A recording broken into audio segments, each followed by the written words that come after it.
na lobite lokola baninga na ngai bakendanga mingi kosokola na ebale nga pe nasala nini nakende tozokende kosokolaka na ile maintenant tango na dindi ya tikala zotanga na kati ya kotanga me kotenga na kei nake ko se retrouver bamituka ezoleka nazomona bamoto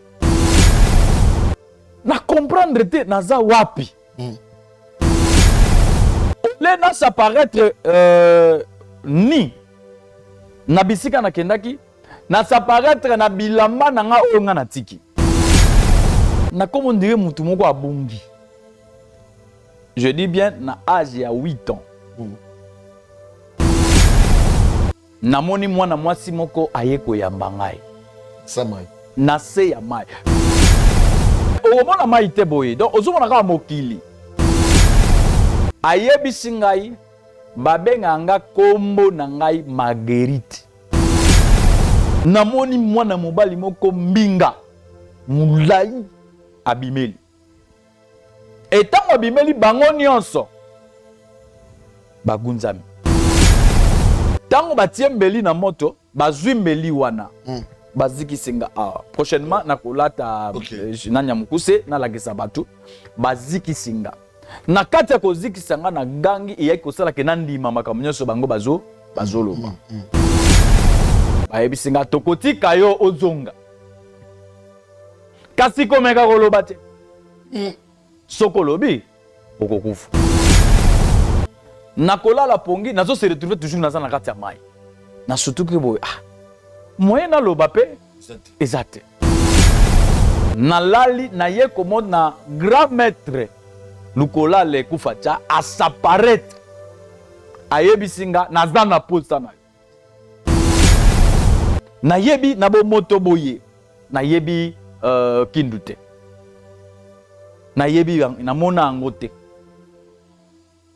baye komemanga toke na kindu wana nazoloba na kindoki papa Eric na baby kitoko esili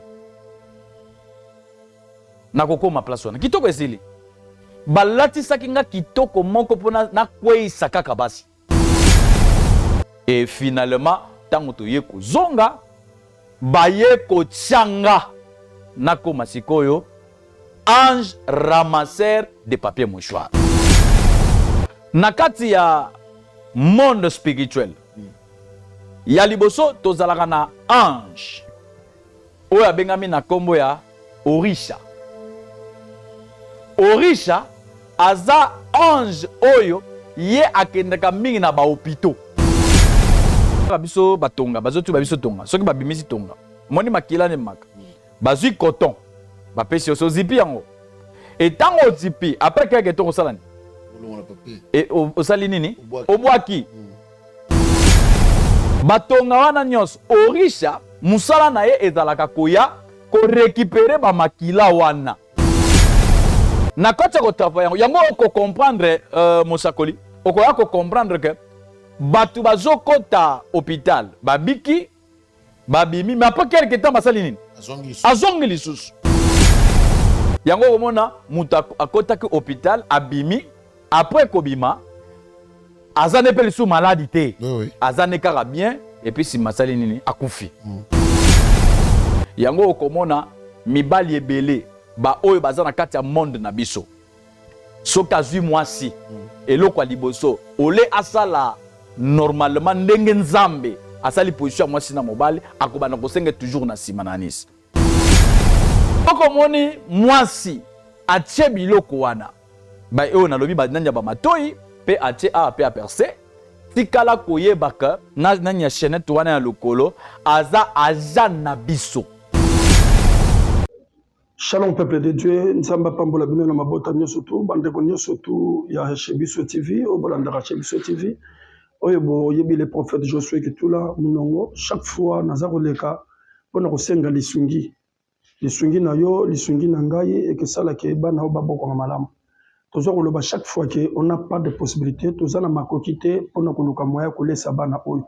Et soko taliba na ndenge baza kolia et ce que tu même ndako to vandi bakolakisa bino bokomona ke ndako eza malamu te vi bana bazalaki nango na beya te na vi baza nango lelo eza pasi même ce que tali place bana baza kolala bokomona nango eza mpenza malamu te yango wana topusani pene na bino bandeko nyonso to oyo boyebi ke bosoutenaka orphelinat bosoutenaka baorphelin bosoutenir orphelinat oyo bosoutenir mpe baorphelin oyo malgré bamisusu mibale to misato baza na classe au totalité ya bana toza na bango nyonso to baza 20 soki botali bana ndambo baza na classe mpe ndambo bango batikali awa oyo bazotanga baza moke oyo bazotanga te baza ebele c'est pourquoi na ye na chaîne na biso chez biso tv bandeko nyonso to bolandaka chez biso tv bosoutenir bana oyo bazwa mpe vie ya malamu balala bisika malamu bavanda na ndako malamu et soki otali meme ti baza komela ti ezanga meme miliki parce qu'on n'a pas de possibilité. Tu n'as pas de soutenir biso na $1, na $2, na $20, na $100. Pourquoi pas ceux qui doivent ensemble peuvent pas millions, on soutenir biso na millions nayo. Même bana baza kozanga bisika kolala, tozana besoin il y a caleçon nayo, tozana besoin il y a les papa nayo, tozana besoin il y a lamba nayo, tozana besoin même il y a ba matériel afin que bana oyo bazo bisika penza ya kovanda malamu. Tale bela bana oyo bamisusu baza te malgré bake classe okotisi okotali na chambre otali bisika bazolala ezali mpenza malamu te yango wana toye pene na bino mpona kosenga toujours lisungi na bino mpenza boyede biso nzambe akozanga te kopambola bino soki olingi oyeba bisika orphelinat ezali balimero eza wana bokobenga biso soki ozwi ngai te okobenga okozwa docteur Arthur nde akoki mpe kooriente yo mingimingi soki boye na esika bokokuta soki bokuti nga te bokokuta docteur Arthur je crois limero na ye mpe eza koafishe wana bobengi bokozwa biso adresse ezali na entrée ya Mokali soki okoti na entrée Mokali otuni avenue Kikenge numéro 14 bakolakisa yo mpe bakoya koaccompagne bisika orphelinat ezali précisément na avenue Kikenge na entrée ya route Mokali nzamba lola apambola yo nzamba pambola mutu nyonso to kokanisa kolesa bana oyo nzamba pambola mutu nyonso to koluka changer vie ya bana oyo nzamba pambola mutu nyonso to koluka ke bana oyo batanga nzamba pambola biso nzamba pambola chez biso TV pe nzamba pambola bandeko nyonso to na kombo na Yesu Kristo bozali ebele bokota l'émission de partout napesi moyini nanga mbote moyini bonjour moyini nanga bonsoir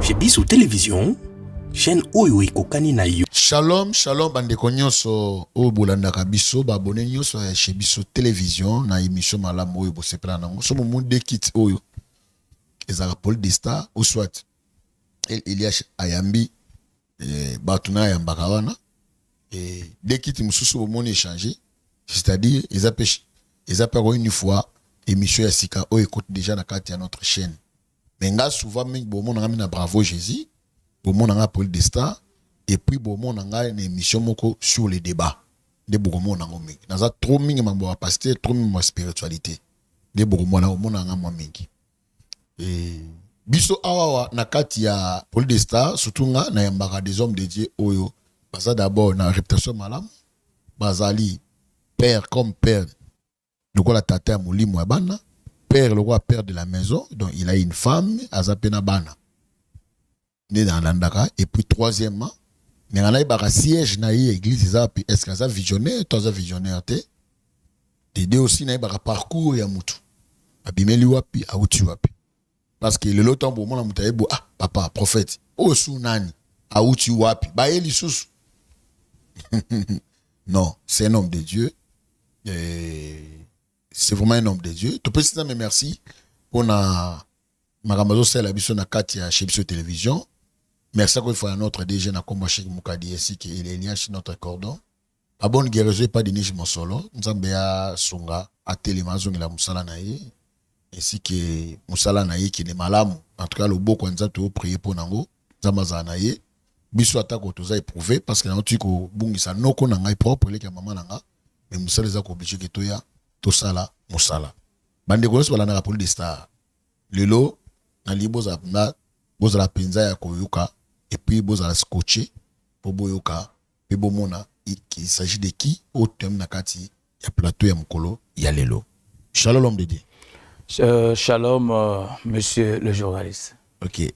Mais c'est les journalistes. On a la casquette de la prophète. Non, parce que Oyambinga en qualité d'un journaliste, que devant moi, Nazana Mosakol. Merci beaucoup. Voilà. Vraiment. Et très heureux à Koyambayo, na notre chaîne aussi, na émission la Police des Stars. En tout cas, merci. Merci beaucoup. Merci pour le passage. Yambo Pesabiso, d'abord ton identité, comme tu es un homme de Dieu, au Kamabiso la prière. Mutakatifu Mungu aliye hai, Mungu wa uwezo, Mungu wa mtume na manabii, Mungu wa kuita na kuitika na kutenda. Asante kwa jambo lolote ambayo umetupatia na tuone hiyo saa. Asante tena kwa hiyo mission. Yote ambayo tutaongea hapa zitokane kwako.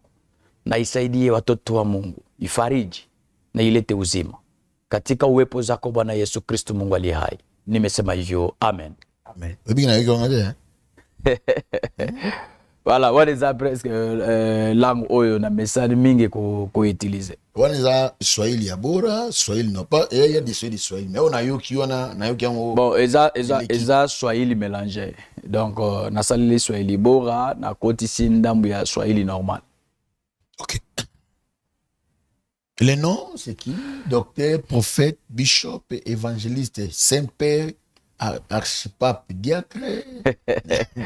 Voilà, merci beaucoup. Na bengami na kombo ya prophète Fortina Diantanto. Fortina Diantanto. Fortina Diantanto, représentant visionnaire ya ministère nation de guérison. Mboka bopemi quoi. Webi mboko yo na ebite to yamba ba kombo ya batwawa pe ba komba de église. Te ezate ke toko yamba. Omoni le faux pomme c'est quoi Mosakoli Ntoma? Eza na batu oyo Nzambe ayebaka bango depuis libumu ya mama, mais eza pe na batu oyo ba mitie, eza pe na batu oyo ba papa na bango ya molimo bateba. Koyo na Dieu. Nga mutu atienga te parce que na créé alliance na Nzambe, c'est Dieu lui-même qui m'a appelé. Nzambe yé mo. OK, Nzambe mo à personne. Yeah. C'est-à-dire au est. Est pas tout à fait. Mais je dirais nabimi na Kindu Manyema. Kindu Manyema. Ah donc Kindu. Micro bossa c'est ma casse na nini na YouTube, bon, le vrai problème, nga na koyebisa yo vérité, nga makambo ya ko tala ba makambo ba YouTube na yebi angote. Na yebi angote, mais sauf que tangu na ye kozwa vision Nzambe ayebi singa luka opanza sango na yangai Nzambe na niveau ya Kinshasa parce que nazalaki awate na yebi awate donc soko tiki nga bimi ba ko laksanga na télévision awa na chebiso TV que motabungi. Donc voilà, yango moni naza awa et pana bino mon prophète Eric. Voilà. OK. D'accord. Très cher abonné, je crois il aura le bosso premier point, il faut d'abord te parler tout na motu. Il vient d'où? Ce qui est très important. David a connu Goliath, mais il faut battre de yes. Qui es-tu le fils? Yes. C'est vraiment important qu'on ait l'identité à Moutou. Le lot, tu vas jouer parce que tu ne connais pas l'identité de la personne que tu es en train de marcher avec lui. Oui, bien. Comme ça, bani beaucoup de camaraderie, ou éviter à où tu vas, puis non. Même aussi, je ne sais pas comment ami à Lazare, il faut d'abord Lazare de Magawapi. C'est vraiment important. Directement. Les prophètes Fortina. Célèbre ce peu moi résumé par rapport, tu viens d'où? Avant d'abord à la prophète, tu étais qui? Et l'on y est poussé yo. Et l'on y est motivé qui yo. Au côté de la Nzambe. Puis on accepté le ministère directement au sein de la Nzambe. D'abord, na parcours ministériel, na tokene. Tu as fait combien des années? Ah, Lelo, donc depuis 2000. Depuis année, dans 2000, bien parce que biso toza na système ya ba ouvrier missionnaire. Donc au cas d'abord na cours lokola ouvrier missionnaire, après kozala ouvrier missionnaire oye koleka na cours pour le vrai serviteur. Après kobima na cours pour le vrai serviteur, avant maintenant ba confirmer ministère na yo, il faut la marier légalement. Et à ce moment-là, baeko tchama bosadi à partir il y a 2000 na ndimeli nzambe makamunyo c'est comme normal na 2016 17 ne papa nanga ya molimo ayeko confirmer nga na banda koteya na banda kosala sango malamu partout dans le monde abengami na kombo ya apôtre de l'Éternel Jean-Pierre Bosolo Boseko Tabolanga la aza en vie. Aza en vie. Akufate aza en vie. Aza na kisangani. D'abord aussi maintenant par rapport à parcours ministériel na yo avant que tu kota siko. Tu as fait combien d'années? Na parcours ministériel na ngai na koloba à partir ya 2015-16. OK. Voilà. De wanande confirmation en tant que vrai serviteur. Parce que nabandaki ko salela nzambe en tant que ouvrier missionnaire. Mais nazalaki na vrai serviteur te. Parce que un vrai serviteur est en ba qualité. OK. Marié d'une seule femme. Ozala mtu ya réputation malamu. Ozala mtu ya komila masanga te. Donc ozala irréprochable. Voilà. Après avoir respecté ma condition wana yango ba emena consacré ngai ko ordonner nga voulais-je dire parce que j'étais déjà consacré ba ko sala siko ordination lokola nganga ya nzambe. Voilà, c'était en 2015. OK, merci. C'était en 2015. Maintenant, Papa Fortuna, okutana na Yesu ndenge nini? C'était quoi? Nini sai kokutana Yesu? Tu faisais quoi auparavant? Et puis après kotika, et qu'après ko relater biso pendant moi marche wana quoi, expérience wana na Jésus. Dans imato yo kangu malamu pa na yo. Merci beaucoup prophète Eric. Oyebi soki à chaque fois batuninga eloko yo na yo kaka neti nzoto malili. Na yo kaka pasi na motema. Pasi pourquoi? Parce que nakanisaka bisika na uti, nakanisaka milimu ya bato ebeba. Ponanga. Et aujourd'hui, je suis en train de prêcher Jésus. Ba misusu bakufa na babiloko wana, ba misusu na yebite bazap, donc ça me fait mal. Mosali ya Nzambe Eric na kozala mukuse. Mais na koloba biloko o eza essentiel. OK. Ezalaki na âge ya 8 à 9 ans. Wana koko na ngai ya mobali parce que nga na botami epai ya papa na ngai te. Et papa na ngai azalaki kotambola fi azalaki magistrat à l'époque ya Mobutu. Azalaki kotambola bisika nyonso zotambola otika bana. Bisika nyonso zotambola zotika bana. Et aujourd'hui, on est en nombre à 65 ans. Et maintenant, tango aye, atie maman nanga zdemi, awangani, et koko nanga ya kote ya mama, azuinga. Adoptenga, luka mwana ye. Baye kotinda ye na kisangani, loko la mutation. À l'époque, azaye kosala na INSS. O eza le los NSS. Tango batindi kuna, et biso nyonso tozalaki, tokendaki, parce que orotika la ndenge nini, yo za muke. Maintenant, baninga nanga baze kokene na ebale, bakokende kosokola mai. Tellement na yo kaka fleuve Congo, na yebi fleuve te. Na lobite lokola baninga nanga yi bakenda mingi kosokola na ebale, nga pe na sala nini? Na kende. Maintenant, tango na kenda bandiko kena muninga nanga wana mingi que je sali à passa, azan Afrique d'ici siko na kombo ya popole Matimba Motwale.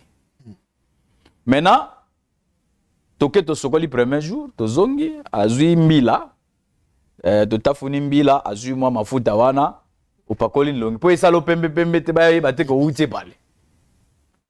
Deuxième tour toke, troisième namoni pende komi elengi.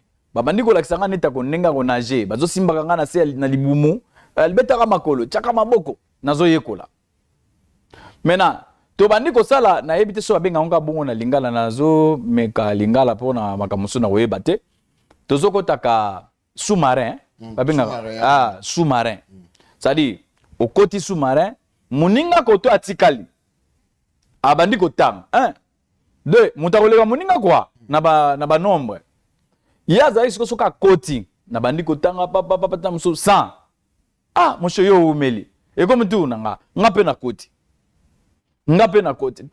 ka ndengwana to bandi koya e mukolo mususu ngana lingane na obanda ezaki vers 14h donc tana biso nyonso to komo ko ndolekisa ngo wapi na ibale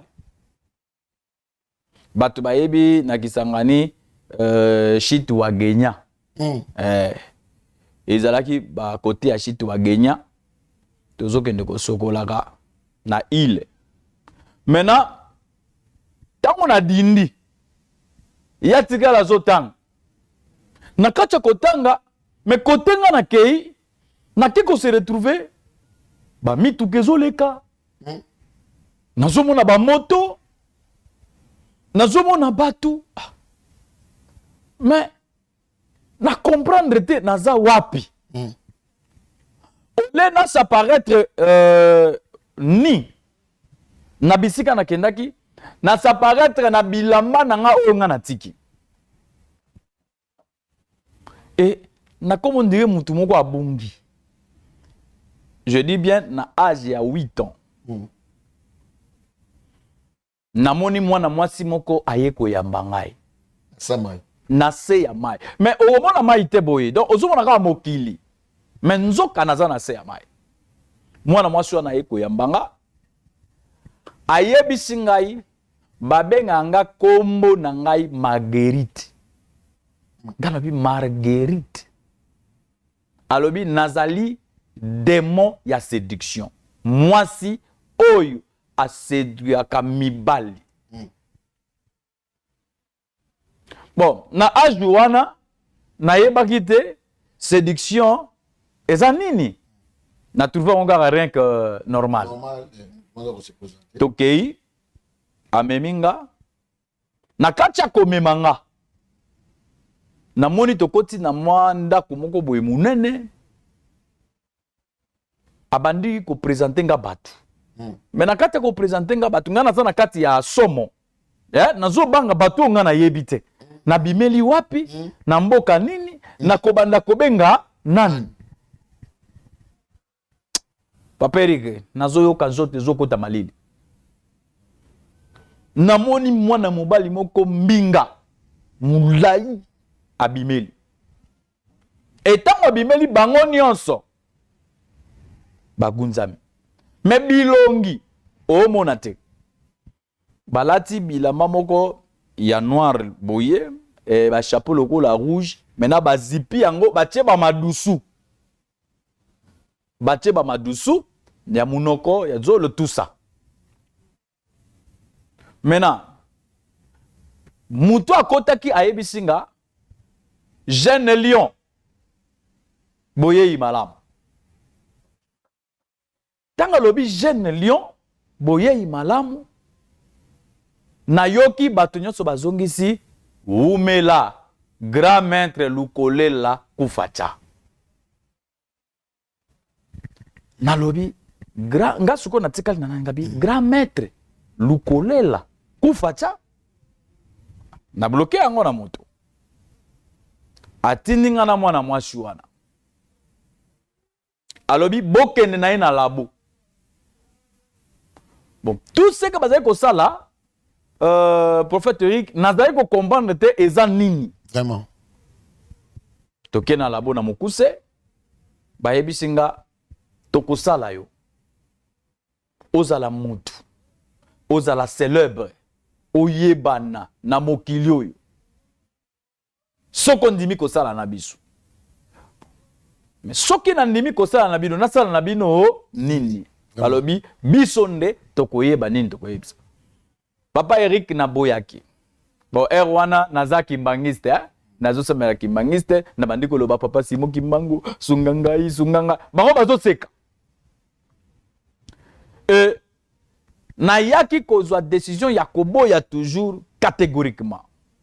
Papa Eric na royebisa yo baye kozwa mbeli eza parce que toza na chaîne nakoki kolongola nalakisa bino si naza nango na loboko na ngai baye kozwa mbeli batie na moto tango batie mbeli na moto bazwi mbeli wana bazikisinga prochainement nakolata nanya mukuse nalakisa batu bazikisinga na kati ya kozikisanga na gangi eyaki kosala ke nandima makambo nyonso bango bazoloba journée wana esili bayebisinga tokotika yo ozonga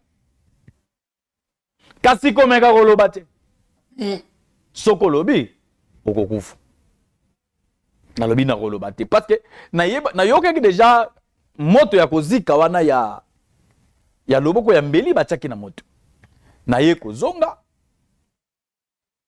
nakomi pe babimisinga tout juste libanda na bilamba nanga normal il y avait aussi personne nabimi nazongi na ndako na pota wana kaka naboyi pe koloba papa Eric batiki ngai temps ebele bayaka te bavisitaka nga te eloko moko te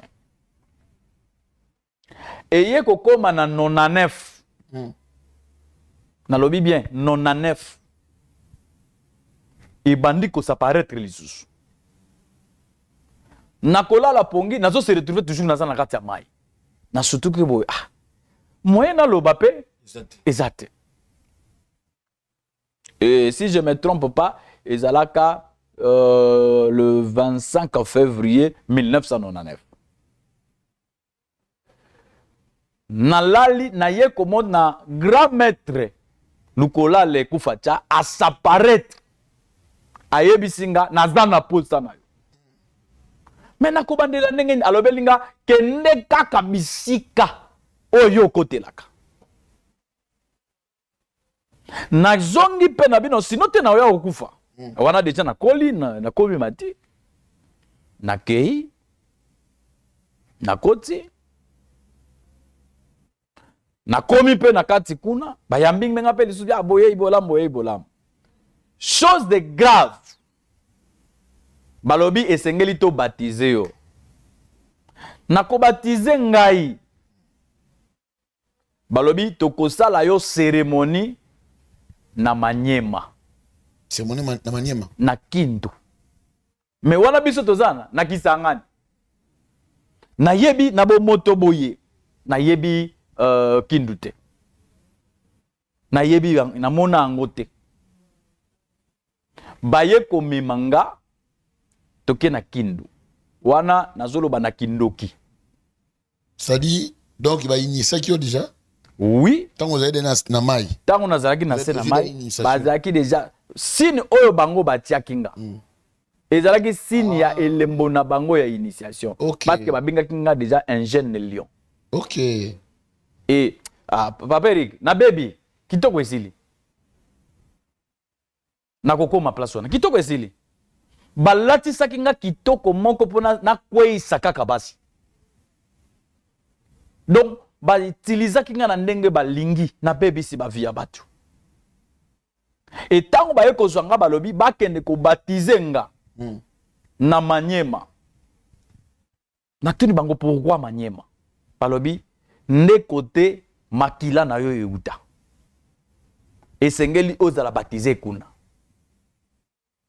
toye kokende tango tokomi bameminga na commune moko ya Basoko baoyo bazola nanga bayebi Manyema bien na Basoko sokomi na rompwe Basoko na main gauche kala na ba 99 wana nyonso soko koti na main gauche ezaki cimetière ezalaki bisika banokunda batu bandako ezalaka te baoyo bazola nanga bayebi kala na moma wana ezalaki ba cimetière mais na tango tokomi wana baye ko baptiser nga ya ko confirmer nga na kati ya royaume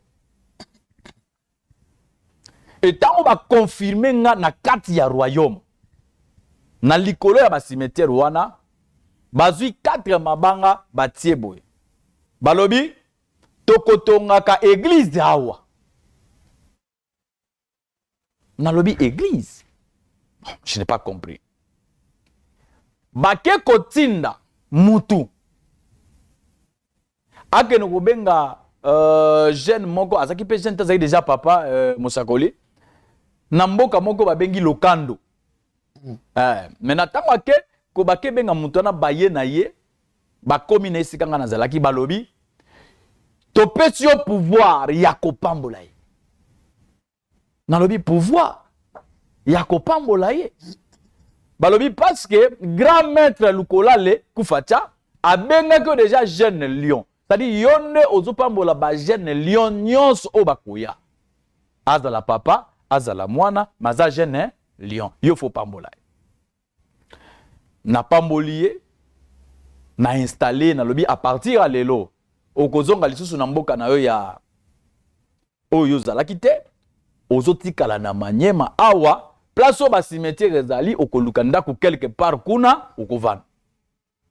Et ana zoloba batu bayebi Manyema bien. Mutu oyo nga na zoloba azati lelo. Abengami na kombo ya PDF. PDF wana za granganga. Na Manyema na Basoko. Et awa na zoloba azolanda nga yebi ke mutu nda initianga oyo nda changai si lelo azanganga. Et na cheye wana atikali nganga komi kosala musala. Et toye kozonga baye kotinda ngai deuxième mission. Na deuxième mission baye kotinda nga ezalaki na province ya Lushilu. Osa on dirait mutozo kende nzadi. Sadi na Angola. Batu bayebi kuna bayebi ngai na koma kuna te mais na kata spiritualité na kindoki nazalaki déjà na koma ka place wana.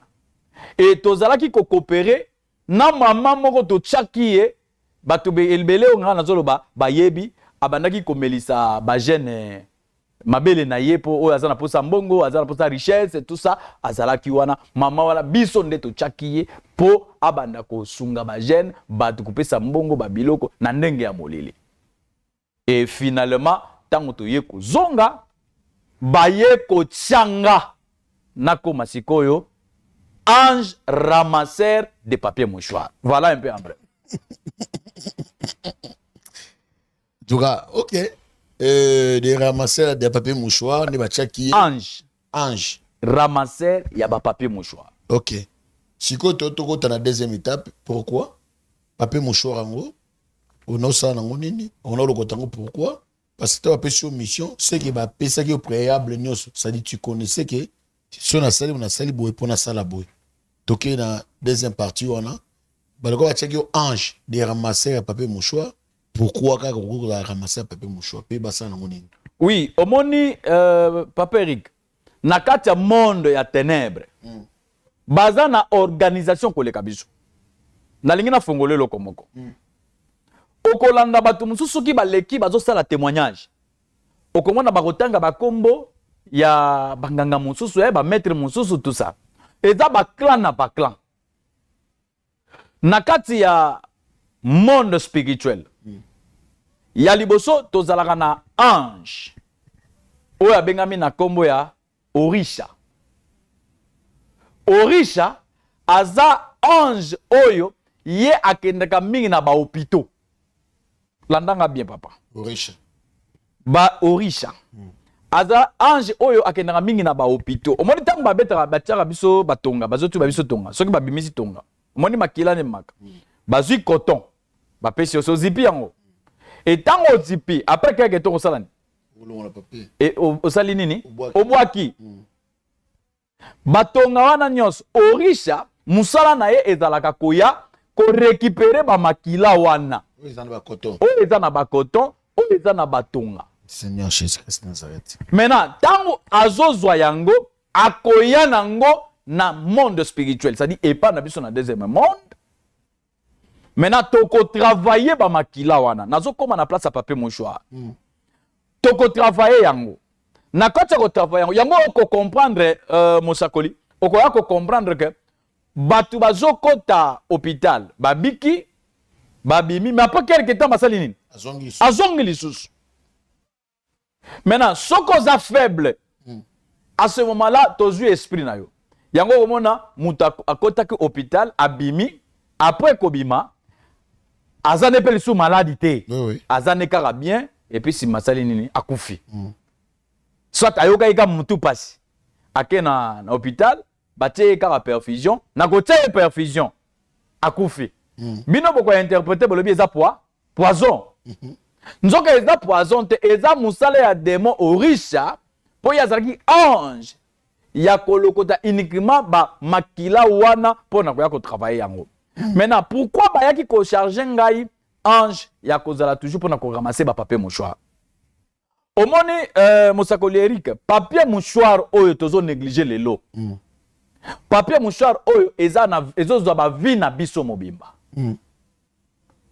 d'abord premièrement soko zui papier mouchoir opangusi yango na elongi na yo obimisaka nini eza motoki toki bima oui salité na yo oui et ozui papier wana tu fais quoi obwaki et tango yo obwaki biso tozui tango tozui vie na yo mobimba tozui chance na yo mobimba tozui finance na yo mobimba motoki na yo maintenant toko récupérer yango toke ko travailler c'est-à-dire nga nazalaki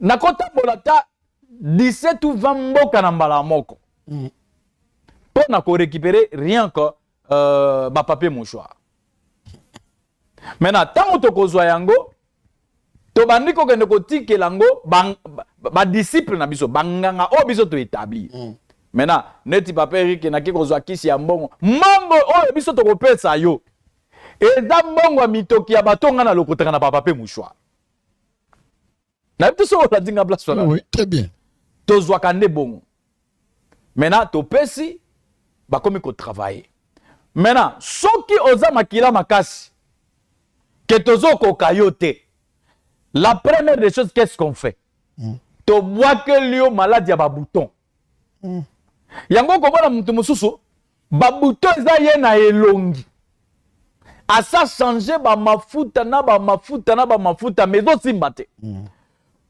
balakisi ye bakisi azwa batomate atya nini ezosimba te babouton ebele parce que ekosila te parce que biso ne tobwakaki yango donc tozosouffrir bato à partir ya eloko wana et na kati ya papier mouchoir tango bazo utiliser topesi na lokoti yango obwaki na pesi yango na ba disciple c'est-à-dire banganga o biso to banaki kocha parce que nazaki un jeune lion o yazaki ko encadrer ba lion nyonso mike ba bandaki koya tango yo kokende okomi epa na nganga eloko liboso condition ko pesa yo tango apesi yo alobelo na lingi ozala deux fois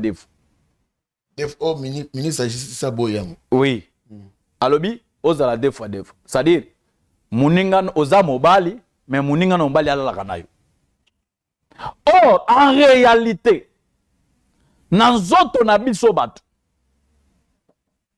toza na étoile oyo ebombami na nsima na biso na Nice énergie puissance étoile bozwi oyo nzambe apesa biso ebombana na nsima. My God. Oui. L'autre prix de guida batunda bahaya étoile ya mutu ebombama na nsima. Maintenant tango yo kosala yango biso toza na besoin eloko te toza na besoin ya énergie étoile oyo eza na nsima. Donc bino bato deux fois bino bato oyo ulingaka bazwa na nsima. La première chose bazo étoile na yo mibali bazo énergie na yo.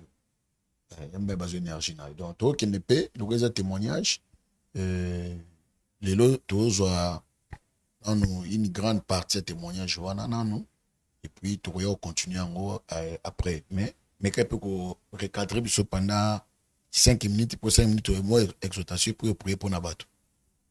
OK. Bon et là les étoiles et puis mibali énergie et puis continue papa. Eloko ya liboso na baki eza étoile. Oui. Eloko ya mibale eza énergie. Étoile wana eye na makambo ebele. Énergie pe eye na makambo ebele. Sans énergie ata ba caméra na biso biloko esala te. Esala te. Donc biso bato tozo fonctionner kolekela na énergie. Vraiment. Yango okomona mibali ebele ba oyo baza na kati ya monde na biso. Soka zui mwasi eloko ya liboso ole asala normalement ndenge nzambe asali position moi sina mobali akobana kosenga toujours na simananisi tango azosenga yo bongo azozwa énergie on a mon chance moi ça zo bien problème eza na ngote ngako na lingaka ozo miteka énergie pe étoile non sans le savoir okomona ko umela lisute et toza na basi to banaki ko tia bango sur terrain et baza na basine na biso et basine na biso eza nini soko moni mwasi na lokolo na ye awa na se atie tatouage na sous forme chaînette. OK. Hein, on moni moi chaîne na lokolo. OK, na mona plusieurs fois. Okay. Voilà, tatouage na sous forme chaînette. Donc baza ja baso zo na si. Na lingi na te aza ba ja na biso to tinda ka bango. To bandaki ko tinda parce que je ne suis plus. Oui, merci. Ba chaîne na lokolo. Akozwa eloko misatu ya litoi. Atoboli awa. 1 2 3. Ça dit ache et aye kozwa eloko mususu ya litoi a percer yango pe ache yango awa na se ya nani na biso lèvre na biso donc soko moni mwasi ache biloko wana ba eo na lobi ba nanya ba matoi pe ache awa pe a percer tikala koyebaka na nani ya chaînette wana ya lokolo aza na biso oyo totindaka bango uniquement bazwa ba énergie ya bana mibali mais kolekelana na ba préservatif. OK. En tout cas, votre tenir sur regardez. Et l'homme de Dieu a beaucoup parlé. Dans 8 ans, il mais il y a encore des révélations terribles. Jeunes frères, jeunes sœurs, peut-être que vous avez pas ignorantes. Mon de comment ça qui chaîne dans sa chaînette. La sœur au bazo na sima. Je l'homme de Dieu a un numéro. Après c'est le numéro bengaï. Banda bazo na simele on est comment na vie na yo. Et puis bateau botobolem soit des fois par rapport à influence à bateau. Benga l'homme de Dieu, il y a des choses. Oui ma kambobi na yo qui on moma lili. Ngala mona ngande moi si atsala et tatouage mais il y a chaînette dans le colo. Nam so mona a percé awa. Ah, nalolem. Wana baza ba reine. Ba reine. Donc baza bato bazalaka après reine mère bao balandaka na se. Batiaka nalolem pe okomona na sima mukongo na bango babeta tatouage ya aigle. OK. Wana baza bato bazaka na se ya reine mère. Donc soko moni ndengwana ko mekate parce que aza agent na biso. Pe bazalaka na je moko basalaka soki bakomi na mokili awa bakoteka mingi na ba magasin omoni na ba magasin babandi ko tala bilamba ya kosomba mosiko po basomba bilamba il faut ba meka tango bazo meka oye kokite batie oye kokite oye bien te allez ba osomba te à la fin batiki yango bakei mena tango mutu mususu akoya kolata elamba wana asombi yango azalaki na kindumba te azaki na esprit ya séduction te mais mukolo atiela mana na nzoto akomi na esprit ya bondumba elati aza na libala mazosa akindumba. En tout cas, merci beaucoup l'homme de Dieu. N'habitez maintenant on goûte la caméra parce que tu aussi ici quelques 5 minutes par rapport à ça bato bakuta na babilo ko wana remède na bango ezanini il faut passer numéro na téléphone et puis après na simo prier pour te clôturer pendant 5 minutes bato ba biloko wana remède to mibalo bakutana makambo wana to basu bakutana mibalo belinga mabana na sima et moto pe alata elamba ibata santa ke vine baby remède na bango ezanini qu'est-ce que baro ça ndengeni puis contact na yo puis te clôturer. Merci beaucoup Mosakoli Eric nazoloba na 5 minutes ba pesinga yom tozolandanga oza na poto oza donc partout dans le monde na ebité oza wapi ozolandanga makambo nazo yebisa yo eza vérité tikali vérité bazwa yo énergie à partir ya sima bazwa yo étoile à partir ya sima ozwa papier mouchoir osalela obwaka n'importe où otia na kati ya poubelle na poubelle wana ava bakene nango oyebi basalaki na yango nini et okoya ko comprendre likolo kaka ya papier mouchoir wana oyo salela obwaka obandi komona mibali ya butu obandi komona basi ya butu likolo ya papier mouchoir to bandaki ko utiliser ngo to komi ko tindela yo basi to mibali ya butu okoya ko comprendre que oya nana mobali wana botika nakala ya kenda mais effet asala yo biloko ba pratique moko boye o biso to profita siri yango akomi mari de nuit na yo olalaka ozolota uniquement ozokutana na mobali mais mobali oyo ozokutana na ye otikala komona ete oyebi ete des fois pas cause la mobali moko bozalaka ne kala o trouva ko normal ezaka andoto mais laisse-moi te dire le monde spirituel existe la sorcellerie existe soko zolandanga oleka na ba étape wana basala yo yango to omitsa o se persa o taba biloko wana sans pourtant koyeba okoma agent inconscient soit inconsciente oza agent ba utiliser ka o sans que oyeba esprit elata yo evandisa yo okomona oza na surtout bato batiaka yango inconsciemment balataka esprit ya instabilité esprit ya kindumba awele abi na ke poto mais na kati ya poto aza na musala te aza na place akendaka koluka te mazo se compter na nzoto na ye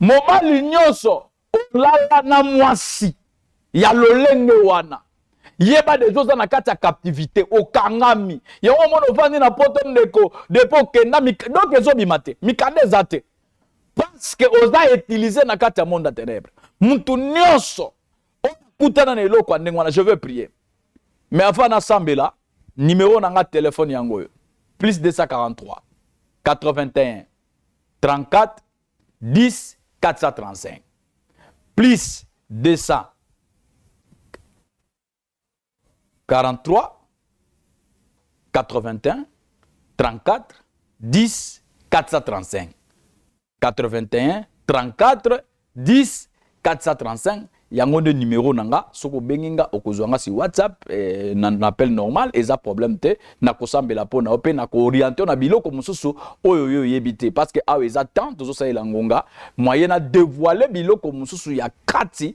ezalite parce que tozo salela ngonga mais je vais prier pour les gens oyo zo landanga soko sala déjà eloko wana ya liboso simba motema na yo nazo sambela soki na silisi ko sambela oke ozwi mulangi na yo ya mai ya 1 litre demi obandi komela na sambeli nzambe mutakatifu Mungu aliye hai Mungu wa uwezo Mungu mtume na manabii Mungu wa kuita na kuitika na kutenda Mungu wa makuna majabu nimealika nguvu zako kuyo wakati wote ambaye alipita kuyo shida alipita kuyo mambo vibaya naikemea kwa jina la Kristo Yesu. In the name of Jesus. Miujiza imufati. Na mtosha kwenye kifungo za shetani. Na mtosha kwenye kifungo za shetani. Haone muujiza. Amona bolamu. Hatato la bonzambe. Na longolie. Oyo nyonso asalela. Bapape mouchoir pe abwaka sanke ayeba.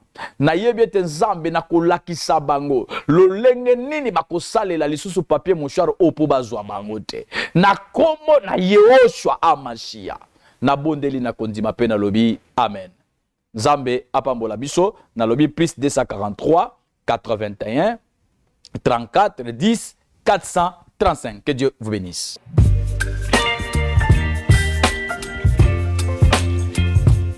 Sala juste ya bolingo pona ba orphelin. Na Orange Monnaie plus 243 84 701 00 82. Orphelinat Les Âmes Kupler, Avenir Yaba Orphelin.